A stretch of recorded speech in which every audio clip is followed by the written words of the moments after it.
بسم الله الرحمن الرحيم. الله ولي الذين آمنوا يخرجهم من الظلمات إلى النور والذين كفروا أولياؤهم الطاغوت يخرجونهم من النور إلى الظلمات. الحمد لله رب العالمين والصلاة والسلام على سيد المرسلين وعلى آله وصحبه أجمعين ومن تبعهم بإحسان إلى يوم الدين. أعوذ بالله من الشيطان الرجيم. بسم الله الرحمن الرحيم. الحمد لله الذي خلق السماوات والأرض وجعل الظلمات والنور ثم الذين كفروا بربهم يعدلون. محترم حاضرین، آج ہمارے سامنے سبع طوال کی سورۃ الانعام ہے۔ الانعام کا معنی چوپائے، چار پیر والے جانوروں کو انعام کہا جاتا ہے۔ اس سورہ مبارکہ میں اللہ رب العالمین نے الانعام کے بعض احکامات کا بھی ذکر کیا ہے، اور الانعام جانوروں کو اللہ تبارک و تعالیٰ نے اپنی نشانی توحید اور انسانوں کے لیے بطور انعام اور احسان کے جو فراہم کیا اس کا بھی ذکر کیا ہے۔ یہ سورۃ الانعام کہلاتی ہے، جیسا کہ میں نے اس کی وجہ تسمیہ کی طرف اشارہ کیا، اور اس کی ایک وجہ یہ بھی ہے کہ اہل عرب جن کے درمیان قرآن کا نزول ہو رہا ہے، بلکہ اس وقت دنیا کے بیشتر حصے اور آج بھی ایسے ہیں کہ جانوروں کے بغیر ان کی زندگی کے معاملات انجام نہیں پا سکتے تھے۔ جانور، مویشی ان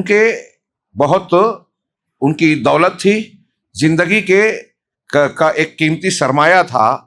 زندگی کے معاملات کو نمٹانے کے لیے بار برداری ہو، ایک چیز یہاں اور یہاں سے وہاں پہنچانا ہو، جس میں تجارتی امور اور ضروریات زندگی بھی شامل ہے، اور خود اپنے استعمال کے لیے، غذا کے حصول کے لیے بھی ان جانوروں پر کافی انحصار تھا۔ گویا عربوں کی زندگی کا قوام اور بنیاد جانوروں سے جڑی ہوئی تھی۔ ریگستانی علاقے میں بطور خاص اونٹ کو دیکھیے کہ سواری کے بھی کام آ رہا ہے، بار برداری یعنی سامان کو یہاں سے وہاں پہنچانے کے لیے، تجارت کے لیے گھوڑوں کا استعمال، جنگ اور مقابلے میں اپنے دفاع کے سلسلے میں گھوڑے بھی اونٹ بھی یہ دونوں کام آتے تھے۔ مزید یہ کہ ذبح کر کے ان کے گوشت کا کھانا، ان کے دودھ کا استعمال، ان کے چمڑوں کا استعمال، ان کے دیگر سینگیں اور ان سے حاصل ہونے والی دوسری چیزوں کا استعمال، گویا یہ ان کی زندگی کے ساتھ لگا ہوا معاملہ تھا۔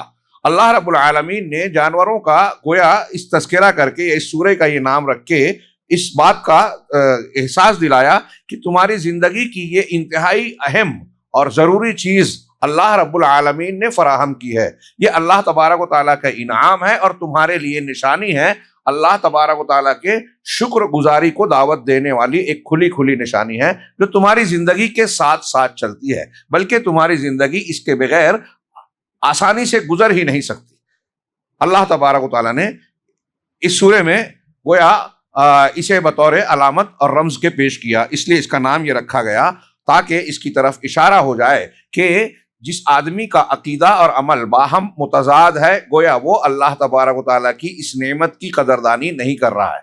اس سورہ کا ایک نام الحجہ بھی ہے۔ حجہ یعنی دلیل، ایسی دلیل جس کے بعد انکار کی کوئی گنجائش نہ رہے، سچی اور حق بات کو رد کرنے کا کوئی موقع اور گنجائش نہ رہ جائے۔ اس سورہ مبارکہ میں اللہ رب العالمین نے توحید کی اتنی زبردست اور ایسی نشانیاں، دلیلیں پیش کی ہے کہ کوئی بھی صاحب انصاف ان کا انکار نہیں کر سکتا، اور اسے پڑھنے سمجھنے کے بعد اللہ کی وحدانیت اور توحید کو قبول کیے بغیر اس کے لیے چارہ کار نہیں ہو سکتا۔ اسی لیے آپ یہ بھی غور کریں گے کہ اس سورہ مبارکہ کا محوری اور مرکزی ٹاپک مضمون توحید ہے، کہ اللہ کی توحید کو ثابت کیا جائے، اللہ کی توحید کو اختیار کیا جائے اور شرک کو رد کیا جائے۔ عدم الاشراک اور اثبات التوحید اس سورہ مبارکہ کا مرکزی مضمون ہے۔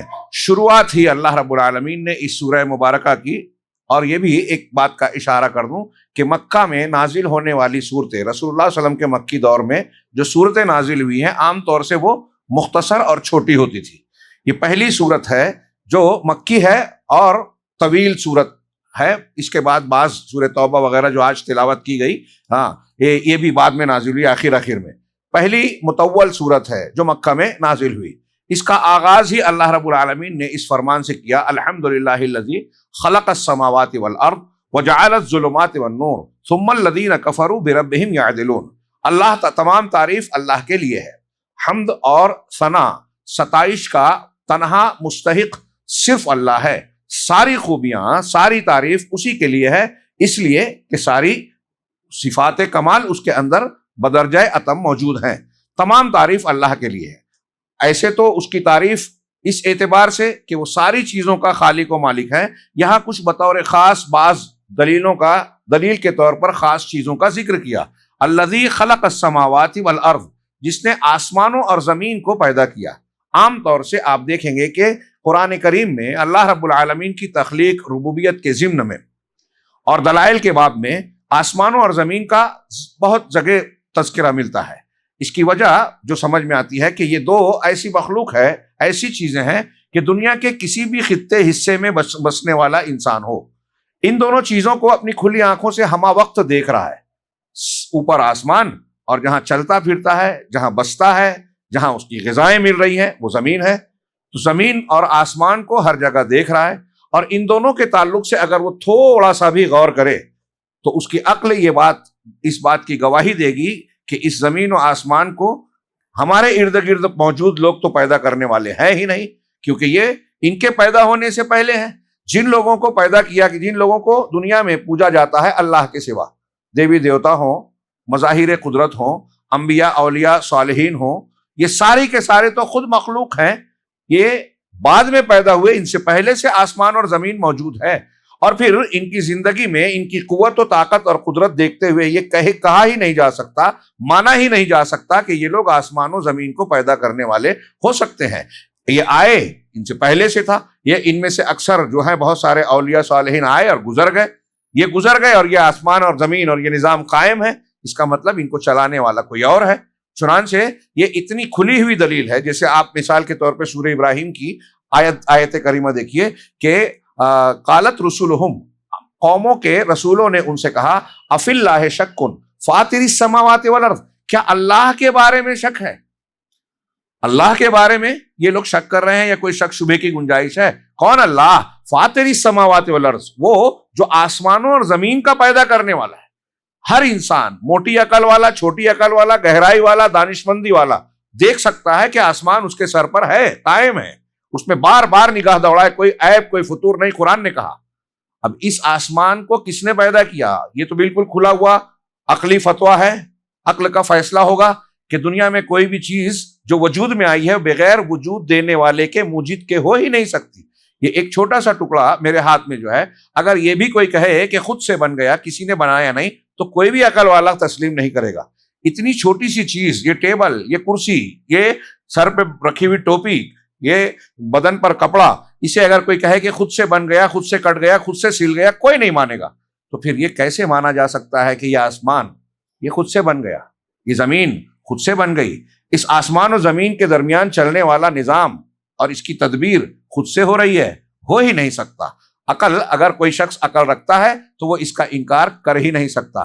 اب کس نے بنایا؟ بنانے والا تو ہے، یہ طے ہے. کس نے بنایا؟ تو وہ بنانے والا ہو ہی نہیں سکتا جس کے اندر ان کے بنانے کی طاقت نہ ہو.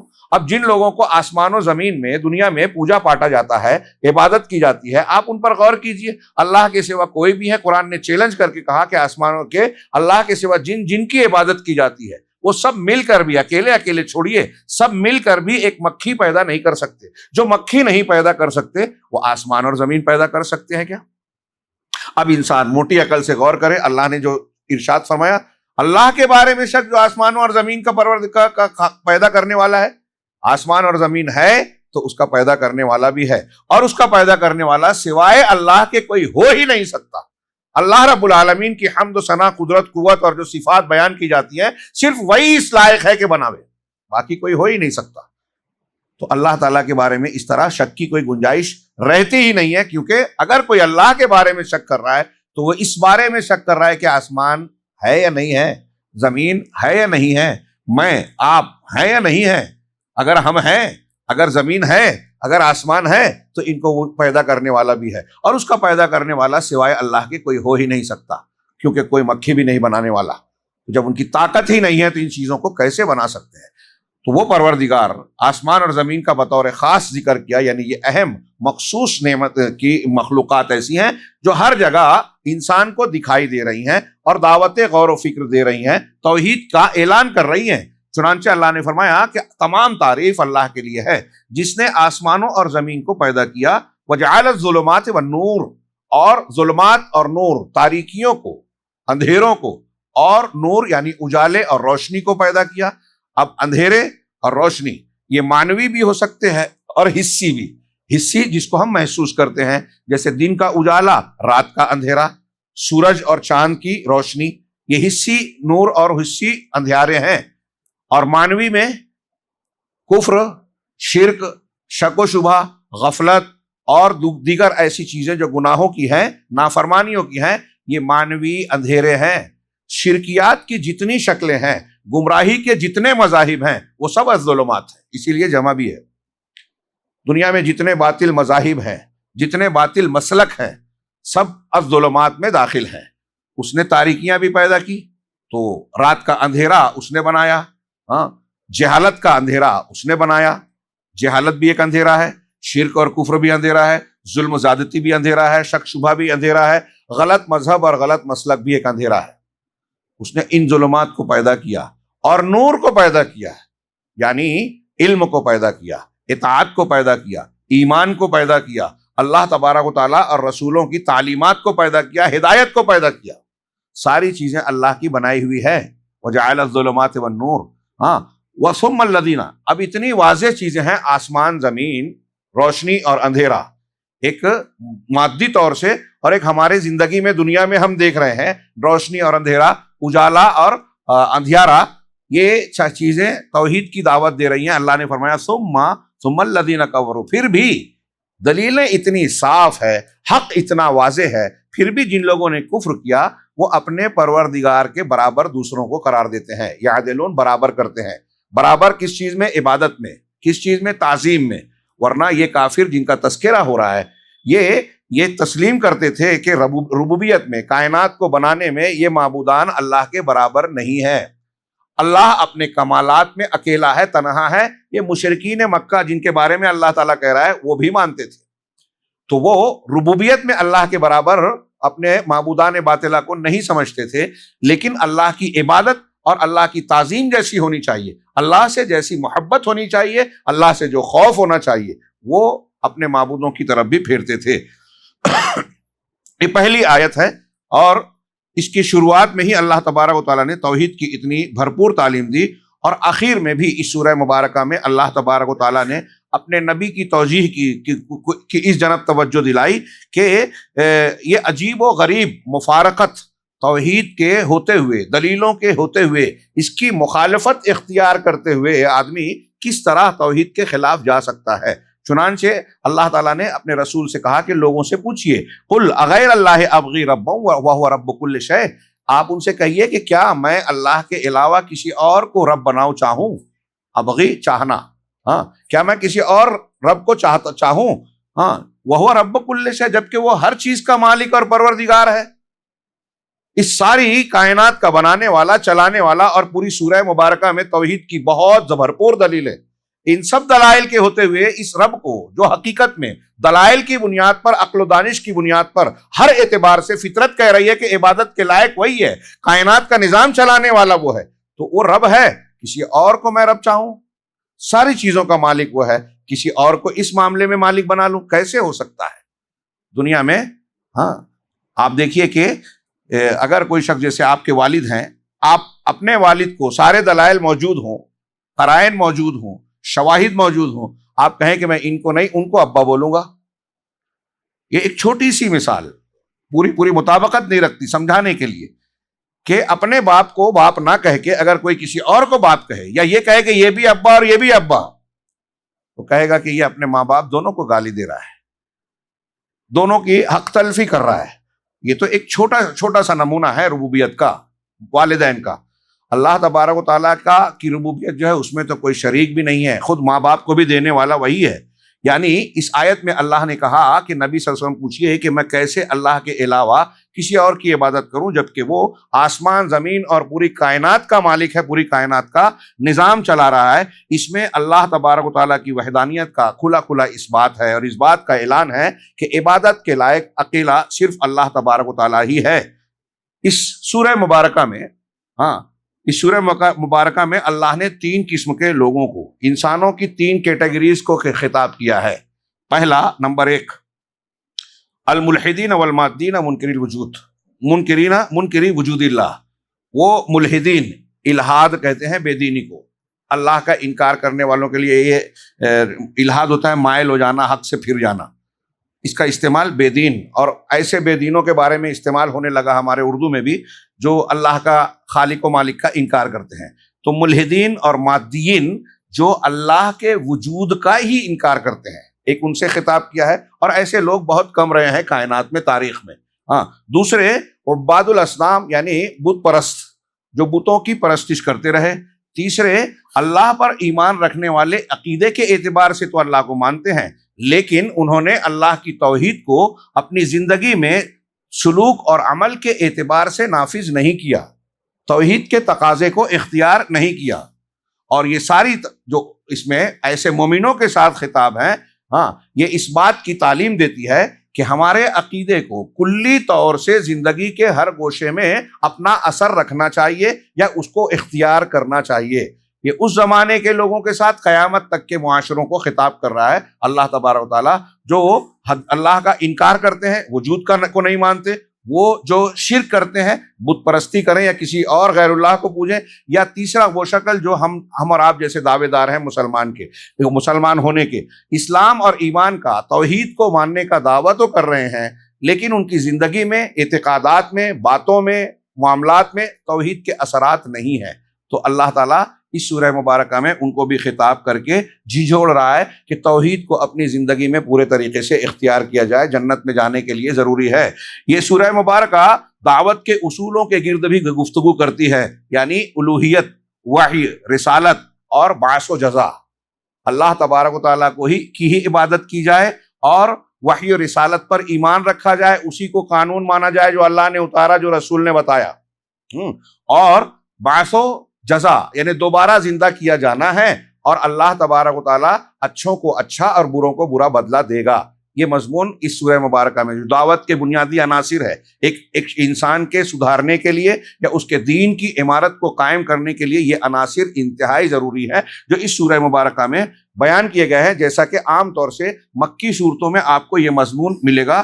مگر فرق یہ ہے کہ اس سورہ مبارکہ میں جو ایک طویل مضمون بیان کرتی ہے، اس میں یہ ان باتوں کو ثابت کرنے کے لیے اللہ رب العالمین نے 2 اسلوب اختیار کیے ہیں، 2 طریقے اور انداز۔ ایک اسلوب التقریر، صاحب کتاب نے کہا اسلوب التقریر یعنی بیانیہ انداز، اور دوسرا اسلوب التلقین، تلقین کرنے کا کہ آپ ایسا کرو ایسا کرو، تلقین تاکید اور حکم دینے والا، ہدایت دینے والا طریقہ کار۔ ایک تقریری انداز یعنی آپ غور کریں اللہ رب العالمین نے بیان کیا، اور ایک تلقینی انداز یعنی اللہ حکم دے رہا ہے، بیان کر رہا ہے۔ اسلوب تقریر اس سلسلے میں جو تقریری انداز ہے، بیانیہ انداز ہے، اس میں اللہ کے وجود پر دلائل پیش کیے گئے ہیں اس سورہ مبارکہ میں کہ اللہ موجود ہے اور اللہ وحدہ لا شریک ہے، وہی عبادت کے لائق ہے۔ اس پر دلیلیں پیش کی گئی ہیں۔ کیسی دلیلیں؟ جس پہ کوئی بھی انسان غور و فکر کر سکتا ہے کائنات میں، اور اس میں کائنات میں جتنی مخلوقات موجود ہیں ان میں غور و فکر کر سکتا ہے۔ اسی طرح اللہ کی مطلق قدرت، اور کائنات میں اللہ تبارک و تعالیٰ جو تصرفات اور انتظام کر رہا ہے، رات و دن کی گردش، جانوروں کا اور مختلف لوگوں کا پیدا ہونا، موت مرنا، قوموں کا عروج و زوال، اچھے لوگوں کا اچھا انجام، برے لوگوں کا عذاب سے دوچار ہونا، اور ایسے مختلف معاملات جو ہم دیکھتے ہیں اور تاریخ سے جانتے ہیں، ان چیزوں کو رب العالمین نے اس میں بطور دلیل اور اس کے پیش کیا۔ اس سلسلے میں جو تقریری انداز ہے، اس میں جگہ جگہ اس قرآن کی اس سورہ مبارکہ میں اللہ تبارک و تعالیٰ نے ہوا کے لفظ کا استعمال کیا، ہوا الذی، جیسے ابھی ہم نے آیت پڑھی کہ الحمدللہ الذی، اللہ کے لیے تمام تعریف ہے جس نے، تو آگے کی آیتوں میں اللہ نے بار بار کہا ہوا الذی، اللہ ہی ہے جس نے ایسا ایسا کیا، اللہ ہی ہے جس نے تم کو پیدا کیا، اللہ ہی ہے جو بارش برساتا ہے، اللہ ہی ہے۔ یہ میں اپنے الفاظ بیان کر رہا ہوں مثال دینے کے لیے، سمجھانے کے لیے کہ اس میں ہوا کا استعمال کیا گیا ہے تاکہ قاری، پڑھنے والا اور سننے والا اللہ تعالیٰ کی عظمت و خالق کی عظمت و قدرت کو سنے اور اس پر غور و فکر کرے۔ گویا کہ یہ آیتیں جو ہیں سورہ انعام کی، جس میں ہوا الذی کر کے خطاب کیا گیا ہے، یہ ایک انسان کے سامنے ایک جیتا جاگتا نقشہ اور تصویر پیش کرتی ہے کہ انسان اپنی آنکھوں سے اللہ کی قدرت کا مشاہدہ کر رہا ہے، اور جب دیکھے گا تو اب حقیقت تک، سچائی تک، توحید تک آسانی سے پہنچ جائے گا، اس کا اعتراف کرے گا۔ لفظ ہوا اس سورہ مبارکہ میں اللہ رب العالمین نے جو اپنے کاموں کے لیے ذکر کیا، غور و فکر کرنے کے لیے 28 مرتبہ آئے ہیں۔ جیسے هو الذی خلقکم، یہ آیت نمبر 2، آیت نمبر 1 ابھی ہم نے پڑھی، آیت نمبر 2 بیان کی، هو الذی خلقکم من طین ثم قضى اجلا، اللہ ہی ہے، وہی ہے، هو الذی، وہی ہے جس نے تم کو مٹی سے پیدا کیا۔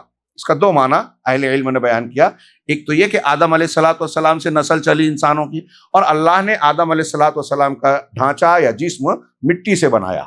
ہاں، اس کی تفصیل قرآن کی آیتوں میں اور حدیثوں میں موجود ہے، کھنکھناتی مٹی، چکنی مٹی اور ایسی مٹی، تو مٹی سے بنایا۔ ایک تو یہ کہ آدم کو مٹی سے بنایا اور نسل انسانی جو ہے آدم سے چلی۔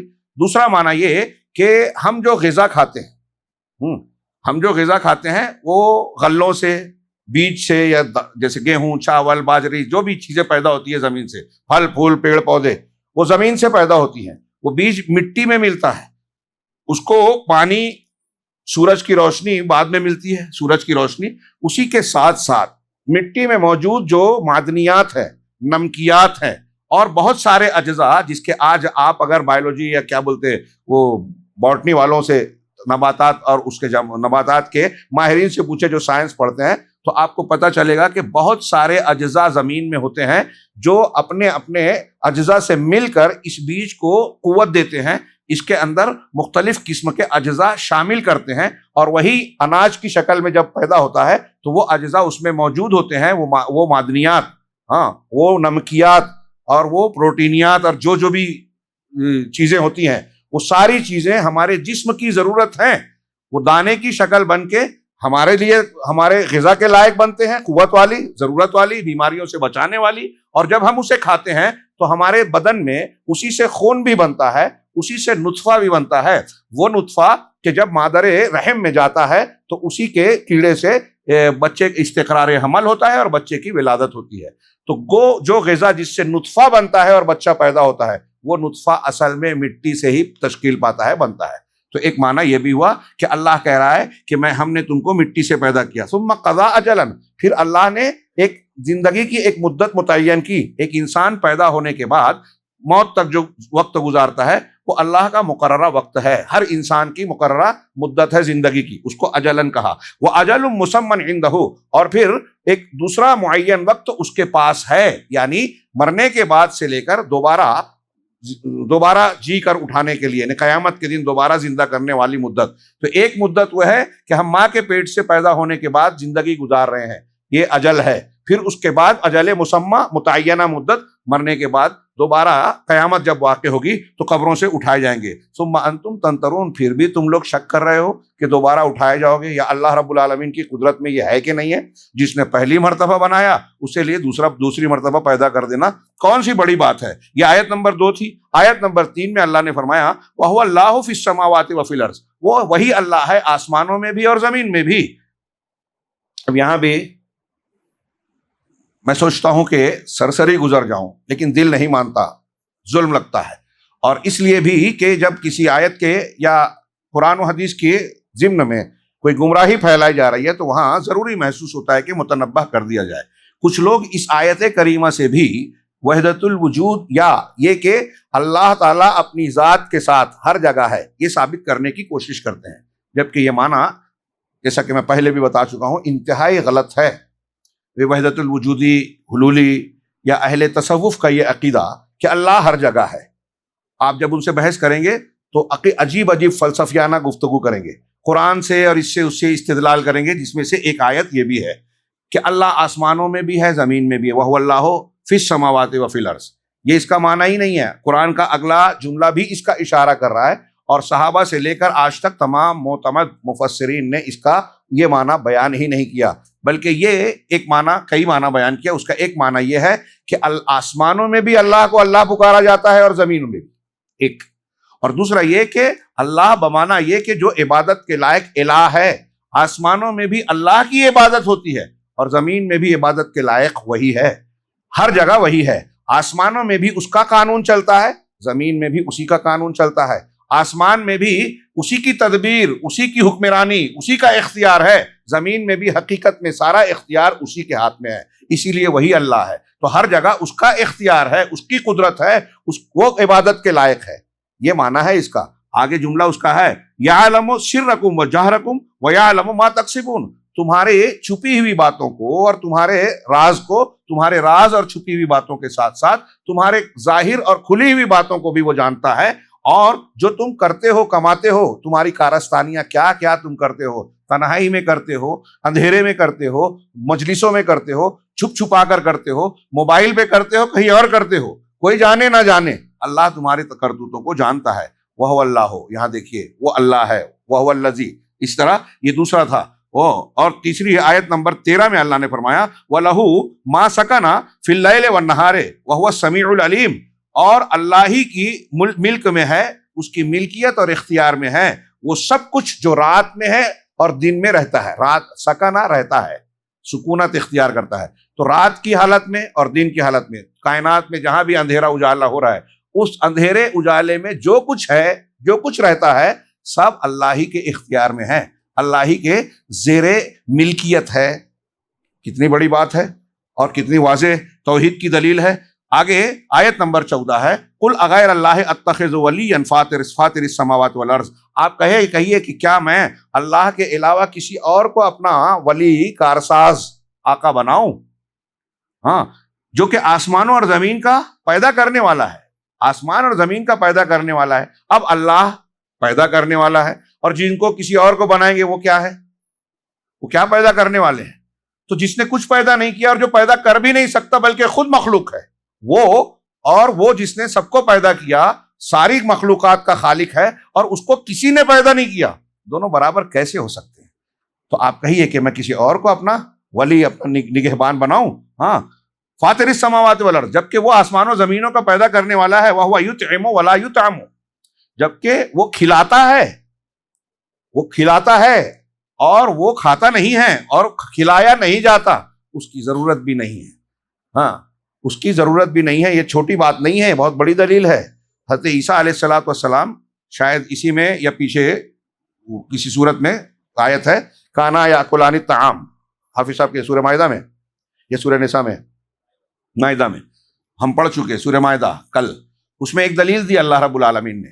حضرت عیسیٰ اور حضرت مریم علیہ السلام کو نصارہ الہ بناتے ہیں، تو اللہ نے ان کی الوہیت کا رد کرتے ہوئے بہت سی دلیلیں دی۔ ایک دلیل یہ دی کہ وہ دونوں کھانا کھاتے تھے، شاید میں پچھلے سال بیان کر چکا ہوں، وہ دونوں کھانا کھاتے تھے، پھر سے اعادہ ہو جائے تو سوال یہ ہے کہ آپ غور کیجئے کہ قرآن جیسی عظیم کتاب میں، اللہ کے کلام میں، کسی انسان کے بارے میں یہ کہنا کہ وہ کھانا کھاتا تھا، کوئی ایسے صرف یہ سرسری خبر ہو سکتی ہے کیا؟ آپ اور ہم بھی کھانا کھاتے ہیں، اللہ تعالیٰ کہہ رہے تھے عیسیٰ اور حضرت مریم علیہ السلام یہ دونوں بھی کھانا کھاتے تھے، تو کیا یہ سرسری سی ہلکی سی بات ہے؟ نہیں، یہ توحید کی دلیل ہے۔ کھانا کون کھاتا ہے؟ جس کو بھوک لگتی ہے۔ بھوک لگنا گویا ایک احتیاج ہے، محتاجگی اور ضرورت ہے، بشری صفت ہے، انسانی صفت ہے، اللہ کی صفت نہیں ہے۔ اللہ محتاج نہیں ہے، اسے بھوک نہیں لگتی، لگ نہیں سکتی۔ تو حضرت عیسیٰ اور حضرت مریم علیہ السلام کھانا کھاتے تھے، مطلب بھوک لگتی تھی، مطلب محتاج تھے، مطلب بندے ہیں، مطلب انسان ہے، خالق نہیں ہے، اللہ نہیں ہے۔ احمد دیدات کا واقعہ میں نے ذکر کیا تھا کہ آسٹریلیا کے کسی دیہاتی سے انہوں نے پوچھا کہ تم کس کی پوجا کرتے ہو, تمہارا رب کون ہے؟ تو اس نے جواب دیا میرا رب وہ ہے آسٹریلوی زبان میں. تو اس کا ترجمہ کیا نام ہے احمد دیدات صاحب نے کیا کہ میں اس کی پوجا کرتا ہوں, اس کو رب مانتا ہوں جس کو پاخانے کی حاجت نہیں ہوتی. احمد دیدات نے کہا کہ یہ سن کر ہو سکتا ہے کسی کو برا لگے, کوئی ہنسے گا, لیکن اس دیہاتی کے اس جواب پر جب غور کیجئے تو لندن, امریکہ, واشنگٹن اور کہیں بسنے والے جو مہذب دنیا کے مشرک ہیں ان سے زیادہ اونچا یہ دیہاتی نظر آئے گا. اس نے وہی بات کہی جو قرآن نے یہ کہی, کانا یا کلانی طعام, لیکن وہ ہلکے انداز میں کہہ رہا ہے, انسان ہے, اللہ کا کلام ہے یہ, تو اعلیٰ انداز میں کہا جا رہا ہے. اس نے کہا کہ پاخانہ نہیں لگتا, تو دوسرے معنی میں جو کھانا نہیں کھاتا. میرا رب وہ ہے جس کو کھانے کی حاجت نہیں ہوتی, جو کھانا نہیں کھاتا, یہ کہنا چاہ رہا ہے.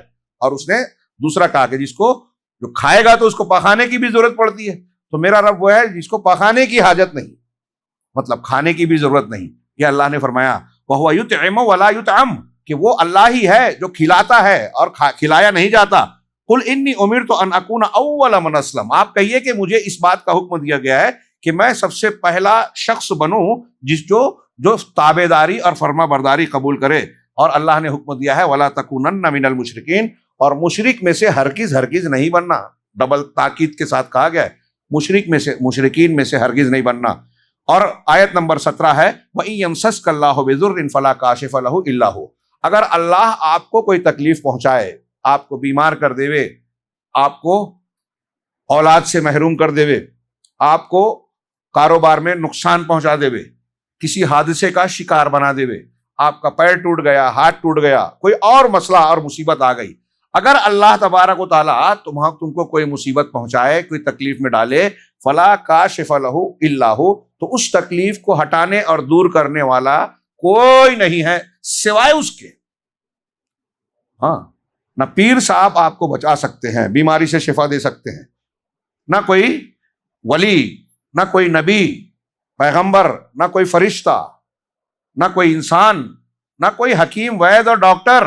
وہ ذریعہ اختیار کریں گے علاج معالجے کا, لیکن ان کے ہاتھ میں شفا نہیں ہے. اور نہ گنڈا تعویذ, نہ جادو ٹونا, جس کو اللہ رب العالمین نے شریعت میں ڈاکٹر کا علاج کرنے کا تو حکم ملے گا آپ کو کہ بیمار ہے تو علاج کرائیے, لیکن آپ دھاگا لٹکائیں, گلے میں تعویذ باندھیں, کمر پہ باندھیں, ہاتھ میں باندھیں, اس کا حکم نہ اللہ نے دیا نہ رسول اللہ صلی اللہ علیہ وسلم نے دیا. چاہے قرآن ہی ہو, قرآن کا استعمال کیسے ہونا چاہیے اللہ کے رسول نہیں بتائیں گے. اگر قرآن کو لٹکانے سے گھر میں, گلے میں یا کہیں لٹکانے سے فائدہ برکت کا حصول ہوتا تو اللہ کے رسول صلی اللہ علیہ وسلم کیا نہیں بتاتے؟ صحابہ کرام اس پر عمل نہیں کرتے؟ ضرور کرتے. نہیں کیا مطلب شریعت میں نہیں ہے, قرآن کا یہ استعمال نہیں ہے. قرآن کا یہ جو فائدے کے جتنے ذرائع ہیں, جتنے شکلیں ہیں, سب اللہ کے نبی صلی اللہ علیہ وسلم نے بتائی. تو کوئی گنڈا تعویذ, کوئی جادو ٹونا آپ کو, ہم کو, کسی کو فائدہ نہیں پہنچا سکتا. اگر ہمیں تکلیف پہنچی ہے تو تکلیف کا دور کرنے والا صرف اللہ ہے. اب اللہ سے دعا مانگی جائے, اللہ پہ بھروسہ کیا جائے, اور تدابیر وہ اختیار کی جائے جو اللہ نے بتائی ہے. اب دوا علاج اگر سائنٹیفک طور سے ثابت ہے کہ یہ اس بیماری کا علاج ہے تو وہ کر سکتے ہیں, اور یا شریعت سے ثابت ہے کہ یہ دعا پڑھ کے دم کیا جا سکتا ہے تو وہ کر سکتے ہیں. جس چیز کو اللہ اور رسول نے سبب نہیں بتایا, قاعدہ یاد رکھیے گا, یہ توحید اور شرک کے بارے میں ہم لوگ درسگاہ میں پڑھاتے ہیں, لیکن یہ ایک اصول دماغ میں رہے گا تو بہت چیزیں سمجھنے میں آسانی ہوگی کہ اللہ اور رسول نے جس چیز کو سبب نہیں بتایا اس چیز کو کسی چیز کا سبب ماننا شرک ہے. نمبر 1, جیسے مثال کے طور پہ کچھ لوگ کہتے ہیں فلاں ستارہ آتا ہے تو بارش ہوتی ہے. کفار کا بھی عقیدہ تھا, آج بھی کہتے ہیں ستاروں کی چال یونانی مذہب کے مطابق جنوری فروری مارچ ستاروں کے نام پہ ہے. شنی, سنیچر, اتوار, منگل, یہ ہندوؤں کے عقیدے کے مطابق ستاروں سیاروں کے نام پہ ہے, دنوں کے نام, مہینوں کے نام. اور اس کی بنیاد پر آج لوگ نجومی علم نجوم کے تحت بہت سی چیزیں بتاتے ہیں, اور بہت سارے مسلمان بھی اس قسم کی بدعقیدگی کے شکار ہے. کس تاریخ کو پیدا ہوئے اور کس وقت جو پیدا ہوئے تھے تو کون سا نچھتر تھا, کون سا قمر عقرب میں تو نہیں تھا, فلاں تو نہیں تھا. ہمارے یہاں بہت سے لوگ ایسی تاریخوں میں شادی بیاہ نہیں کرتے. یہ سب بکواس بدعقیدگی ہے. اب کوئی یہ کہتا ہے کہ فلاں ستارے سے ہماری قسمت بگڑ جائے گی, اس تاریخ میں شادی کرنے سے ہماری شادی بگڑ سکتی ہے, یا فلاں کام کرنے سے کام بگڑ سکتا ہے, تجارت ٹھیک نہیں ہوگی. آج ہم دیکھتے ہیں کہ بہت سارے غیر مسلم ٹی وی چینل پر ہو جاتا ہے, روزانہ وہ پروگرام چلتا ہے کہ آپ فلاں تاریخ کے ہیں تو آج گھر سے نہ نکلیں, آپ کے لیے فلاں رنگ اچھا ہوگا, اور یہ کھانا نہیں کھانا, اور فلاں چیز نہیں کرنا, کسی سے بحث نہیں کرنا, کوئی لین دین آج نہیں کرنا, آپ کے لیے اشبھ ہے. ساری چیزیں ستاروں کی بنیاد پر. اللہ اور رسول اللہ صلی اللہ علیہ وسلم نے ستاروں کو قسمت اور دنیا کے معاملات پر اثر انداز ہونے والا سبب نہیں بتایا ہے. کوٹ کیجئے, نہیں بتایا ہے. اس لیے اس کو سبب ماننا کہ اس ستارے کی چال کی وجہ سے میری قسمت خراب ہو گئی, فلاں کی موت ہو گئی, فلاں کام بگڑ گیا, اگر کوئی ایسا کہتا ہے تو وہ شرک کر رہا ہے. اللہ کے رسول نے کہا کہ جو شخص یہ کہتا ہے, حدیبیہ کی صبح میں کہا تھا کہ ہم کو فلاں ستارے اور نچھتر کی وجہ سے بارش ملی, اس نے اللہ کا انکار کیا اور ستارے پر ایمان لایا. اور جس نے یہ کہا کہ اللہ نے بارش دی, اللہ کے فضل اور رحمت سے بارش ملی, وہ اللہ پر ایمان لانے والا, ستارے کا انکار کرنے والا ہے. ایک دم کلیئر. اور یہ آپ کو قرآن میں بہت جگہ ملے گا. بہت جگہوں پر یہ غلطی لوگ کرتے ہیں. آپ نے پیسہ کمایا, آپ کہتے ہیں میں نے کمایا. اب یہاں ایک چیز پہلی میں نے بتائی کہ جو سبب نہیں ہے اس کو سبب ماننا. جو سبب ہے, جیسے میں نے بھی کمانے والی بات کہی, جو سبب ہے واقعی سبب ہے. ڈاکٹر نے آپ کا علاج کیا, آپ پیسہ روپیہ کما رہے ہیں, لیکن اب آپ یہ کہہ رہے ہیں کہ ڈاکٹر نے شفا دے دی. سبب کو اصل ماننا. میں نے ابھی ایک جملہ نقل کیا تھا کسی سلف میں سے, کسی کا بڑا پیارا جملہ ہے کہ دنیا کے اکثر لوگ نعمت پر توجہ دیتے ہیں اور نعمت دینے والے کو بھول جاتے ہیں. شرک یہیں سے شروع ہوتا ہے کہ ڈاکٹر نے آپ کا علاج کیا, اب آپ ڈاکٹر کو بھگوان مان لیں. گراہک آیا تو ہمارے یہاں کی قوم بولتی ہے کہ گراہک کو ہم بھگوان مانتے ہیں. سانپ سے نقصان ہو رہا ہے وہ بھی بھگوان, گائے دودھ دے رہی ہے وہ بھی بھگوان. یعنی نفع کا جو ذریعہ بن رہا ہے, نقصان کا جو سبب بن رہا ہے, شفا کا جو ذریعہ بن رہا ہے, کمانے کا جو ذریعہ بن رہا ہے, گاہک, اس کو لوگ مسبب کو چھوڑ کر اس سبب کو پوجنے لگے. شرکیات میں آج دیکھیے ہندو قوم جن جن چیزوں کو پوج رہی ہے, اور بہت سارے مشرکین ہمارے یہاں, بھائی ایک بابا اور بزرگ نے دعا کی, فرض کیجئے کہ آپ کو شفا مل گئی, تو آپ یہ مان لیں کہ بھائی ان کے اندر اللہ کی شکتی, طاقت, پاور ہے.